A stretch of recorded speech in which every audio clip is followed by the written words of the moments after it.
All right, so good afternoon and thanks for joining me. We are still here at the grounds of the Capitol building.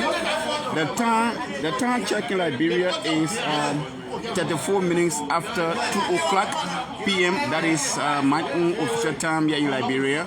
If you're just waking up from the place you are, let me say good morning. If it is the afternoon, let me say good afternoon. If it is in the evening hour, let me say good evening. If you're following us, I'm here with a very exhausted Charles Browne, who is the spokesperson of the Senate Stafford Association. This is the 5 of their activities, but I think there are some green lights, so we come to speak with Charles specifically on 2 things shortly. Number 1, what is the status of the protest? And number 2, we got information that his vehicle was set ablaze last night at his home. And you're going to be telling us what happened. So Charles, welcome. How you doing? I see you very fatigued.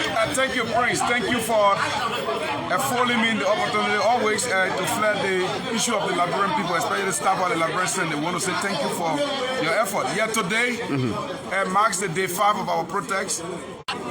While we assembled by 6 a.m. this morning, I received a call from Senator Nyomlikanga Lauren that they are interested in meeting with the staffer today to have a dialogue with them. So in the process, she came and she was given audience by the staffers. She asked us about our grievances and we listed them. And one thing today that the staffer was very impressed is about the admittance that they are the cause for the protest. Firstly, she extended an apology to us for the protest going from day 1 to day 4 without them coming to identify or to speak with us. So we lay out our grievances and she accepted them. That from now to Friday, we'll receive our first 1 month salary in our respective accounts, our 5-month gasoline, and then after the ushering in of the 55th legislature through the leadership, they're going to look at the issue of our insurance, they're going to look at the issue of our buses. So we say, yes, this is what we're waiting for. To every war, there must be a dialogue, and there must be a table dialogue to every situation. So we were not agitating on the basis of confirmation. Here we were agitating on the issue of our benefits. Saying indeed, you have agreed that beginning Friday, the Liberian Senate will be paying some of our benefit in terms of 1 month salary with the arrears of the 5-month gasoline.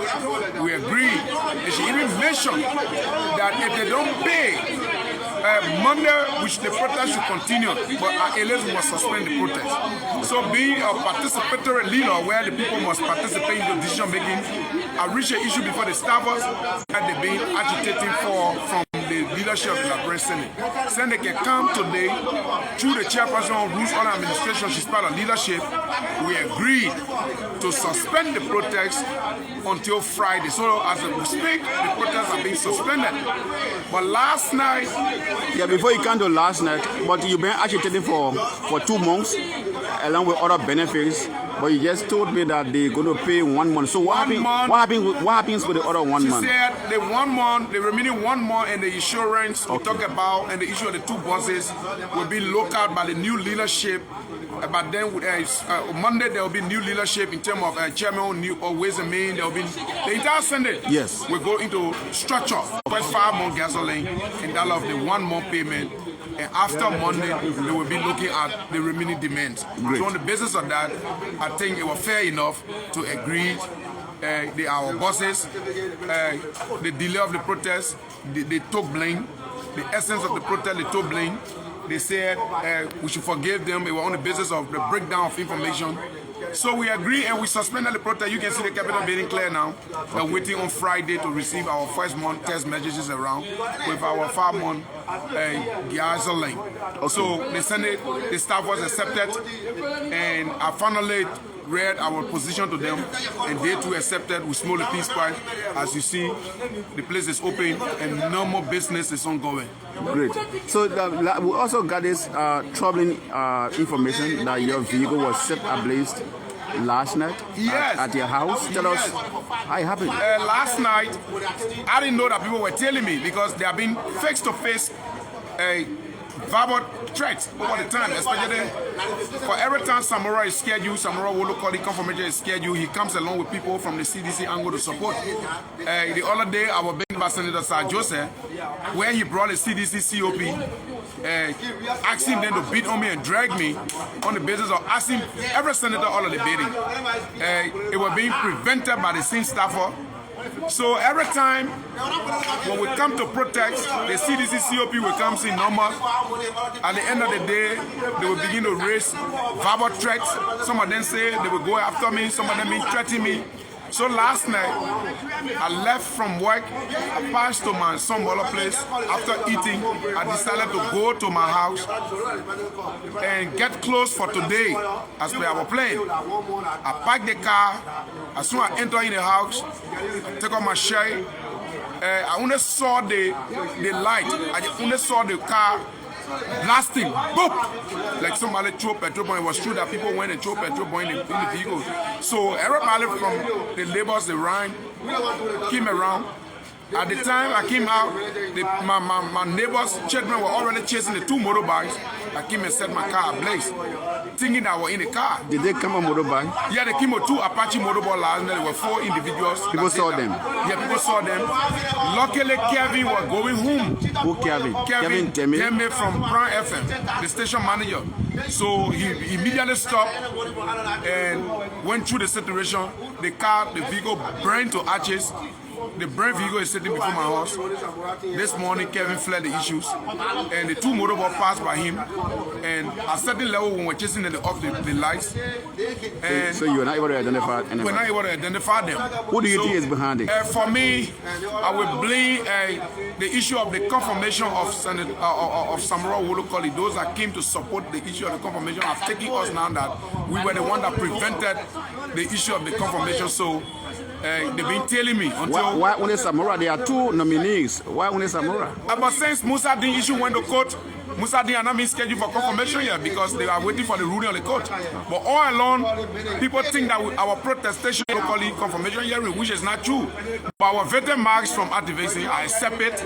One thing I can tell anybody, I get glory to God. I bought that car, I can't get by me. So did you lose anything in the car? You had documents in the car, you had money in the car, you had anything in the car? I never had any money in the car, I never had clothes. I had some papers in terms of receipt of things I've been buying. What really got to me, I get there were major services on my car, close to $500 United States dollars. And then the person went and damaged my car. I accept it. The vehicle being burned, it was masterminded by the CDC COP because they are being in verbal threat with me. The Chokon guy who is the chief of security at JFK was also here threatening me. Another guy who went and prevented Prince Johnson from preaching on the other day that is currently at least in mine. Was also in conflict with me, Poker Rawa. They all went against me on the basis of saying that I'm preventing the confirmation hearing of Samurai Wolo Koli. So I accept it. The vehicle got burned, and by 6 o'clock this morning, I was here to continue on the issue of our people. Have you any fear for your life? Judging from what happened to at your house last night and with your vehicle, you have any other fear for your own life? Who am I in the country to say I'm afraid of death now? I don't have my own security. So it is not God that will protect me. Why if I were in a vehicle and I truly petrol bomb by now being dead? So I want to get God the glory and ask God. This morning, ask God to continue to bless me. The police came in last night from Zone 6. I'm not getting any report from them. Up to present, nobody has shown concern to protect me. So if they would take my life on the basis of activating, on the basis of advocating for our people all of the time, no problem. I won't mind. Have you any specific call to the police, to the government for your own protection? Because you are a citizen of Liberia. Your life matters. With the opportunity they gave on me now, I will call the police. I'm not safe. Even currently, where do I go right now? From work, where do I go? I'm confused. People telling me now I don't even go to my own house this time.